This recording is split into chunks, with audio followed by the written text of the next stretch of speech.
Jadi as-samad itu juga bermaksud, nah tadi kita ada maksud sudah di atas. Ini maksud yang kedua. As-samad itu juga bermaksud tiada berongga. Ya, daripada literal ya, daripada perkataan literal ataupun lafzi. Nah, as-samad itu bermaksud tidak berongga. Nah, kalau berongga, kalau manusia itu perut dibilang rongga sudah. Ya kan? Nah, setiap yang berongga itu memerlukan isi. Itu andaian ya. Nah, perut kita berongga, jadi perlu kepada isi. Tiada isi, kelang kabut semua. Betul. Nah, Walid saja tiada isi, tiada kelang kabut bah. Kalau ikut makan, Walid makan untuk tengah hari tadi nasi berkuah laksa. Nah, sampai malam ini tidak rasa lapar. Walid pun tidak tahu apa. Tengah hari kah tadi makan? Tapi keluar sudah. Jam berapa? Jam 7 tadi keluar sudah. Oh, kosong perut. Oh. Keluar sekali dengan buah-buah pelam. Keluar sekali dengan buah-buah pelam. Oh. Jadi apa yang ada? Tidak ada apa kan? Nah, walaupun pelik, ada pelik-pelik juga. Tapi biar dia pelik. Dia tengok mau jadi apa. Jadi malaikat tidak mungkin. Jadi jin mungkin. Jadi hantu raya. Hah? Tengok Walid jadi hantu raya. Kau mau buat apa? Jadi gondrowo. Kau mau buat apa? Busy. Hah? Kau jangan fikir pelik-pelik bah. Rapu saja. Okey. Jadi dikatakan bahawa makna antara makna samad itu ialah tiada berongga. Tiada berperut bah. Antara lain. Nah, justru tiada berongga, tiada makan dia. Tiada berhajat kepada makan. Nah, begitu. Dan sesungguhnya dialah Tuhan. Dialah Tuhan yang menentukan sekalian makhluknya. Nah, ini termasuk makna samad seterusnya. Dialah Tuhan yang menentukan sekalian makhluknya berkehendak dan berhajat kepada makan. Manakala yang tiada mempunyai roh,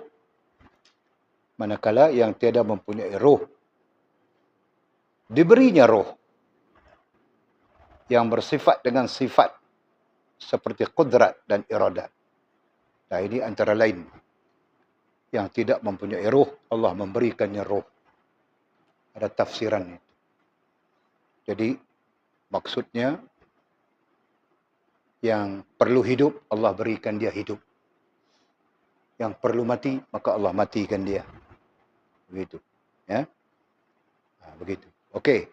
Dan untuk yang hidup, maka Allah Subhanahu wa taala memberikan ya, dengan sifatnya, memberikan apa? Yang bersifat dengan sifatnya seperti qudrat dan iradat. Nah, itulah yang kita belajar. Ya. Itulah yang kita belajar. Seluruh qudrat makhluk datang daripada qudrat Allah Subhanahu wa taala. Seluruh iradat makhluk datang daripada iradat Allah Subhanahu wa taala. Nah, justru makhluk ini pada hakikatnya tidak ada apapun. Kan? Mau apa? Mau gerakkan kelopak mata, buka, tutup, itu pun kita tidak ada daya. Melainkan dengan izin Allah Subhanahu wa taala.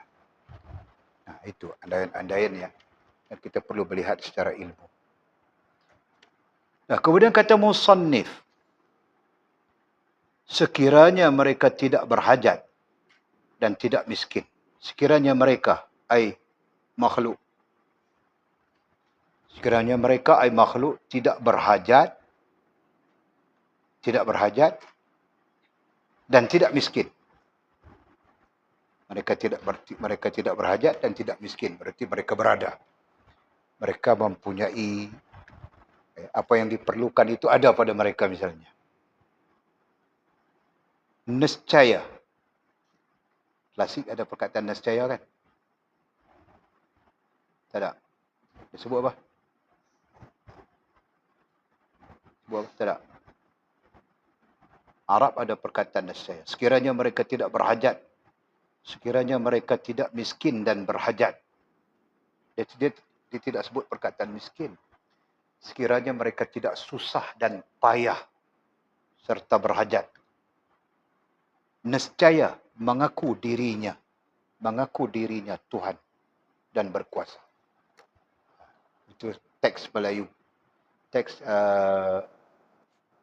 terjemahan asal Melayu. Bukan terjemahan Amdan. Amdan ni dia merepek-repek banyak.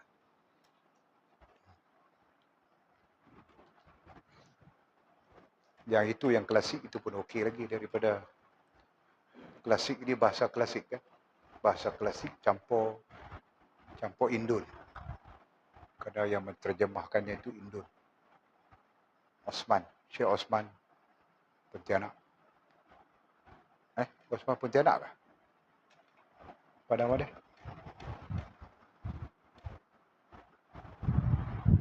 Betul. Dah tentu Syekh Osman Pontianak, dah tentulah dia orang Indun. Orang Indun Kalimantan ada beza kah dengan Sabah? Jauh beza juga kan? Ada bezanya.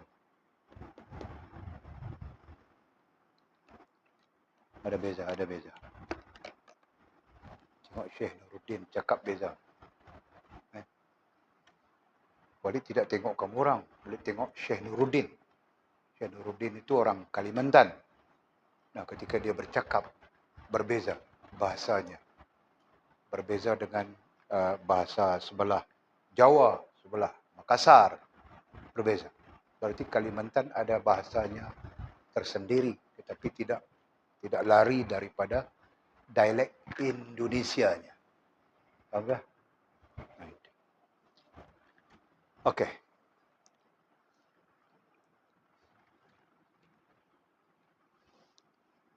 Nah, jadi kita dapat ya ayat tadi ya. Sekiranya mereka tidak miskin dan berhajat, nescaya mengaku dirinya Tuhan dan berkuasa. Nah, ini ada tafsirannya ini tentang ini. Kenapa Fir'aun mengaku dirinya sebagai Tuhan?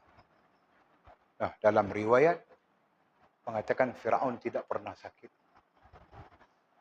Dia tidak pernah sakit, dia tidak pernah susah, dia tidak pernah lapar, dia tidak pernah dahaga, dia tidak pernah itu, tidak pernah ini.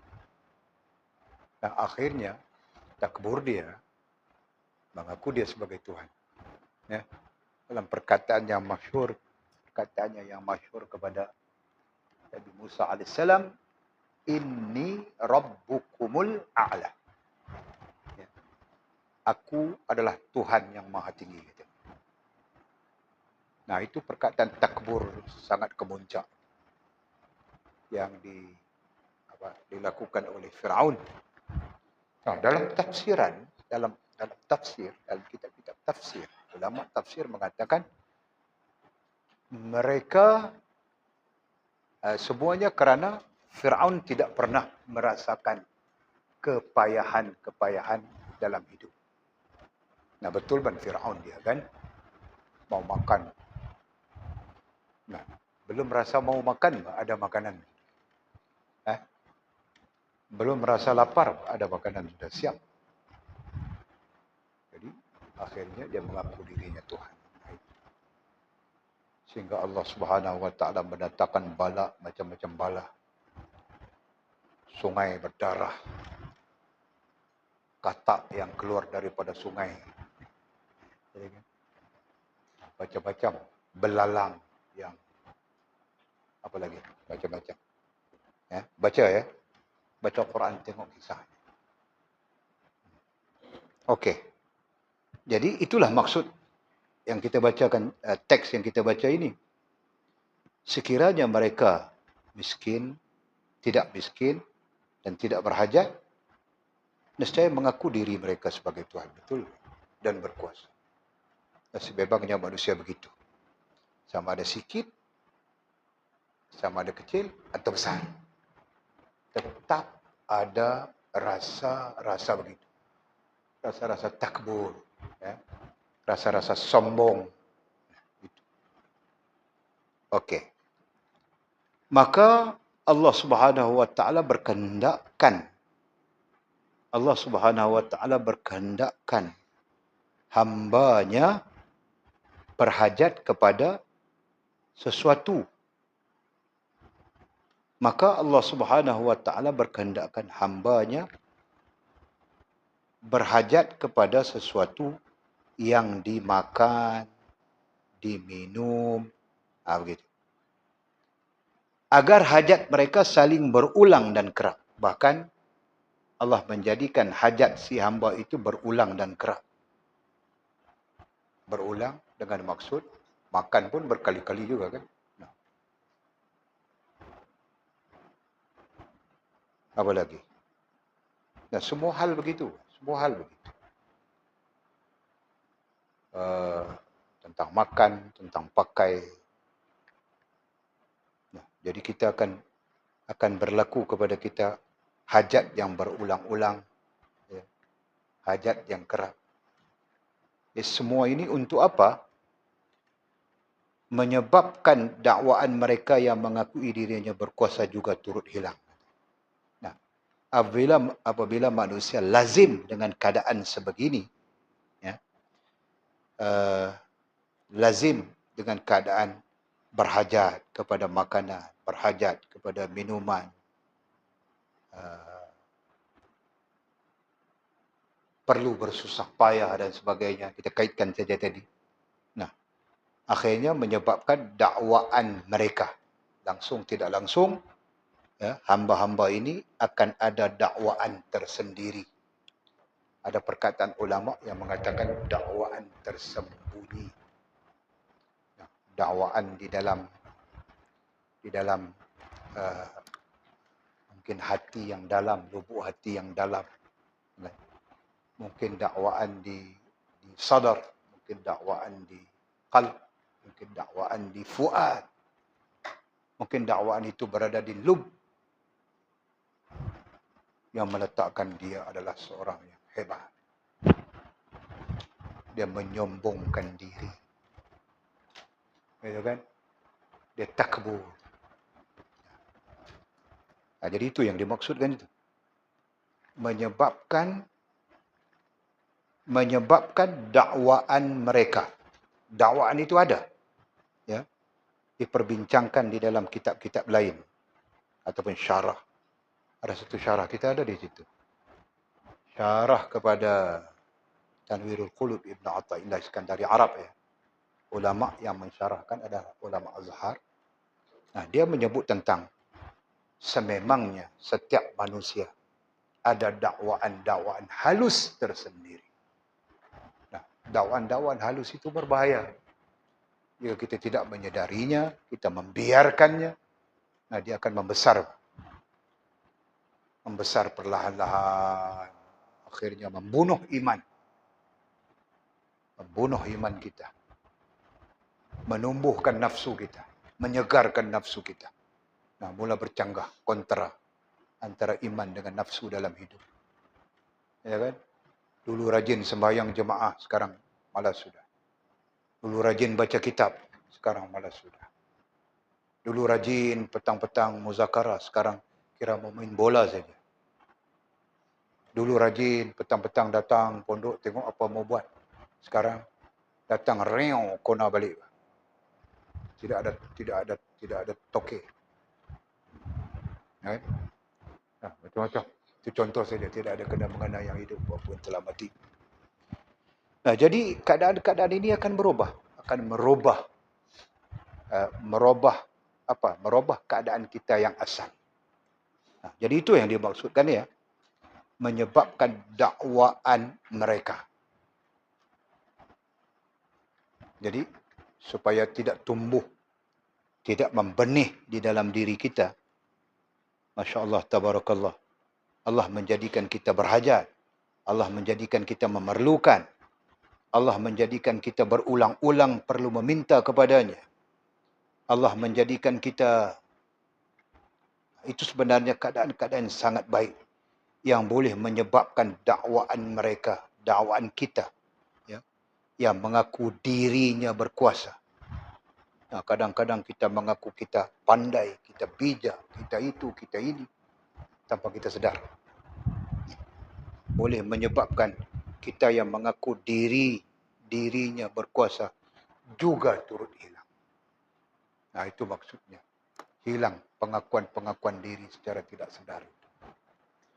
Musnah segala pengakuan-pengakuan diri secara tidak sedar.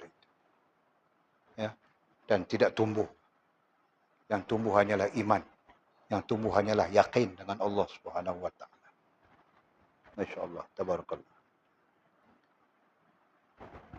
Tabarakallah.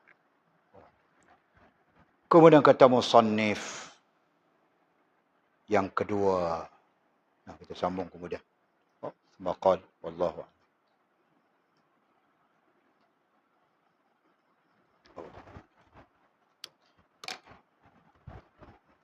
Nah, ada soalan kah? Walid bercakap, Walid boleh bercakap saja. Walid tidak, telinga Walid sendiri tidak dengar apa yang Walid cakap.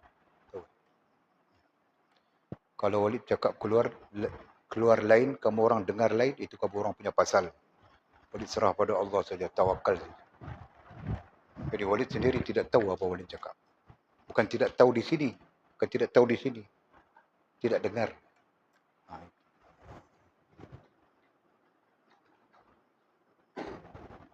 Mau pekak kah? Tidak mungkin kan? Aku belum mau pekak tu. Belum mau lagi. InsyaAllah. Nah, ada soalan kah? Tidak. Tidak. Bismillahirrahmanirrahim. Alhamdulillahirabbil alamin. Wassalatu wassalamu ala asyrafil mursalin sayyidina wa maulana Muhammad wa ala alihi wa sahbihi ajma'in. Allahumma iftah lana futuhal arifin warzuqna fahman nabiyyin waj'alna min ibadikas salihin. Allahumma hdina as-siratal mustaqim siratal ladzina an'amta 'alaihim minan nabiyyin was-siddiqin wasyuhada'i was-salihin. اللهم ربنا افتح بيننا وبين قومنا بالحق وأنت خير الفاتحين. اللهم أعنا على ذكرك وشكرك وحسن عبادتك. وصلى الله على سيدنا محمد وعلى آله وصحبه وبارك وسلم. الحمد لله رب العالمين. تقبل الله منا ومنكم. أقم الصلاة.